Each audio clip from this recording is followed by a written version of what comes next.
Well, hello to my Sunday school friends. It is really nice to see you. We're into August now. It is the last month before we go back to school, so it's probably time for you to start doing some reading, some thinking, so it's not such a shock when you go back to school. But, you know, I am hoping that you are having a wonderful summer and that your family is well. Last time we talked about how the Queen of Sheba visited Solomon and was amazed by how God had blessed him by the riches and the prosperity and the joy and the wisdom, right? And we remembered that God had promised to give all of that to Solomon and told Solomon, if you follow me, it will all be yours and for your children forever. But if you forget, it can all be taken away. Which brings us to today's story, which is, well, it's pretty sad because Solomon didn't do what God told him to do. And God, as always, kept God's promises, right? So Solomon was king over Israel for about 40 years, right? And his last days were not his best days. He had some problems, and you know he got married way too many times. This number is going to just freak you out.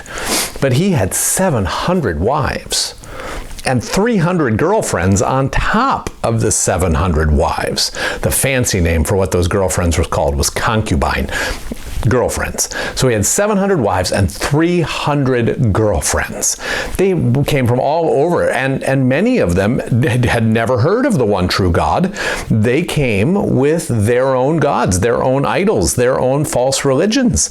And when they came to Jerusalem, when they came to Solomon's house, well, he didn't teach them about the true God. They wound up teaching him about their gods, about their false religions. And Solomon wanted to make them happy, so he went with them to worship their strange gods, and he bowed down, and he had beautiful temples built for many of these strange foreign gods that are not gods at all, just statues of wood or silver or stone. And Solomon did this thing that God told him not to do, and God was upset about it, and God came to Solomon and said, I've appeared to you twice. I told you what the deal was, and you have forgotten the deal. You've abandoned me. You've stopped doing what you promised to do, what I called you to do, and so now your kingdom's going to be taken away from you. Now, because of the love that I have for your father David, I won't take it away from you during your life, but it will be taken away from your son. But because I love David, and because David was faithful to me, I'll let your son have one of the 12 tribes to be the king of a much, much smaller country. But everything else is going to be taken away from you. Even that didn't change Solomon's behavior. He kept doing the bad things. He kept worshiping the false gods. So we said that Solomon had built all these other temples. He also built many beautiful buildings throughout Israel. He built storehouses where people would keep the grain and the produce of their land. This was a lot of work. It required very heavy taxes. We'll get back to that in next lesson. But the people had to work very hard. They were very heavily taxed, and there were a lot of people involved in the effort. One of the young people that Solomon had first hired as a worker and then promoted several times because he was really a good worker was a guy named Jeroboam.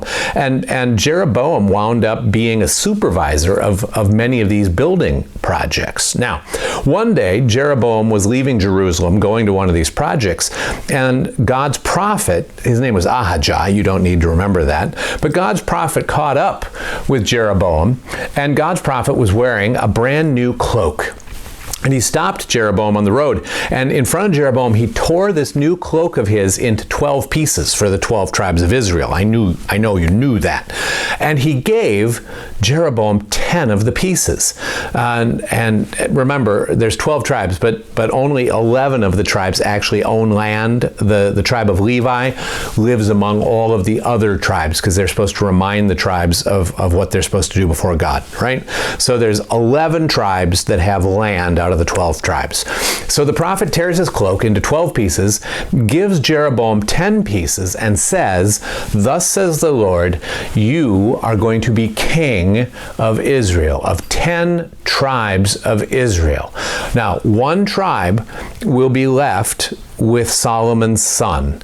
Out of love for Solomon's father, David, there will be one tribe left, but you will be king out of 10. And listen to me, Jeroboam, the same deal that I've always made with the kings, I now make with you. If you honor me, if you keep my laws, if you do what I tell you to do, this kingdom will be yours and your children's. But if not, it can be taken away. Now, when Solomon heard about this, because that sort of stuff is kind of hard to hide from the king. When Solomon heard that Jeroboam had been met by the prophet, that the prophet had done this, had promised him 10 of the tribes and all of that land and all of that power, Solomon was really angry, and he wanted to kill Jeroboam. So Jeroboam beat it down to Egypt. He went and he hid in Egypt for a while, and he stayed there until he heard that Solomon had died. And after 40 years, Solomon did die, and he was buried in Bethlehem next to his dad in the tomb of his family. And we're going to see how God's promises and God's decisions get worked out, both with Jeroboam and with Solomon's son. But that'll be next time. You take care.